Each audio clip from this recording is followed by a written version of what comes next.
في ناس بتكرهك مش عشان اذيتهم. في ناس بتكرهك عشان شفتهم على حقيقتهم. في ناس بيكرهوا ان انت تشوفهم على حقيقتهم، وبيخافوا قوي من الناس اللي بتقدر تقراه وتقدر تفهمك ويبقى ذكية انف ان هي تجيب شخصية اللي قدامها دي من فوق لتحت كده، بعيوبها بمميزاتها.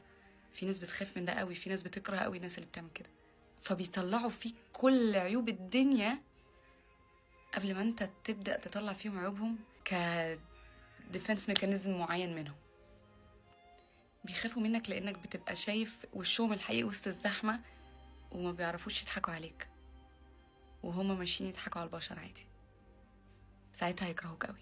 وجودك عادة بيبقى موترهم، لانك ما بتتخدعش بالتمثيل وما بتصدقش المظاهر، وما بيخلش عليك الكلام الحلو واللسان اللذيذ. عشان كده بيكرهوك، مش عشان غلطت، عشان انت ببساطة فاهمهم اكتر من نفسهم، ووجودك فضيحة ليهم، وجودك في حياتهم فضيحة هما ما كانوش مستعدين لها. حابين هما التمثيل ده على الناس، وحابين الوش اللي لابسينه قدام الناس، وحابين الطريقة اللي بيتعاملوا بيها. انت فهمتهم فقستهم، كرهوك.